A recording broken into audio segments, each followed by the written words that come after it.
የፍጥረት ዓለሙ ትልቅ ክስተት ሸህሩ ረመዳን ሙእሚን ይሄን የተከበረ ቀን በትልቅ ክብር በትልቅ ዝግጅት ይቀበለዋል። ረመዳን ያናናር ዘይቤያችንን ሙሉ ለሙሉ የሚቀይር ነው። የእንቅልፍ ሰዓታችን ይቀየራል፣ አመጋገባችን ይቀየራል፣ አዋዋላችን ይቀየራል፣ አዳራችን ይቀየራል፣ ህይወትን ይቀይራታል። ኑሯችንን እንደ አዲስ ይከልሰዋል። የሚቀየረው ግን ኑሯችን ብቻ አይደለም፣ ፍጥረተ ዓለሙም ላይ ግዙፍ ክስተቶች ይከሰታሉ።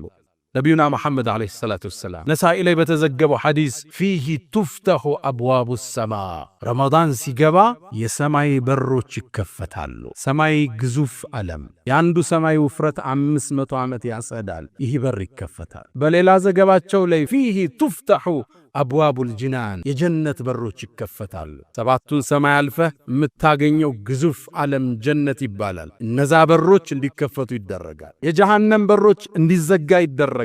ልብ በሉ፣ ምድር ላይ ብቻ አይደለም ክስተቱ፣ የሰማይ ሰማያት ላይ ተአምር ይጀምራል ክስተቱ። የጀነት በሮች እንዲዘጉ ይደረጋል። አላሁ ስብሓነሁ ወተዓላ መላይኮችን ጀነትን እንዲያስውቧት ትእዛዝ ይሰጣል። ውቧ ጀነት ውበት ይጨመርላታል። ምናልባት እኮ ባሮቼ የዱንያን ስንክሳር አልፈው ወደ አንቺ በዚህ ረመዳን ሊመጡ ይችላሉና አስውቧት ይባላል። ረመዳን ላይ የኛ አመጋገብ ስርዓት ብቻ አይደለም የሚቀየር፣ ፍጥረት ዓለሙ ነው እንደ አዲስ የሚቀየር። ሰማይ ይከፋፈታል፣ የጀነት በሮች ይከፈታሉ፣ የጀሃነም በር ይዘጋል፣ መላእካን ከሰማይ ወደ መሬት ይረግፋሉ። ተነዘሉ ለመላኢከቱ ወሩሑ ፊሃ፣ መላእካን ጅብሪልን አጅቧቸው ወደ ምድር የሚዘንቡበት ምሽትን ያዘወር ውስጥ ተነዘህ መላኢካ። የቁርአኑ አገላለጽ ጥልቅ ነው። ተንዚሉ አላለም፣ ይወርዳሉ ማለት ነው። ተነዘሉ ማለት ቁጥሩ ማይታወቅ ይረግፋሉ ማለት ነው።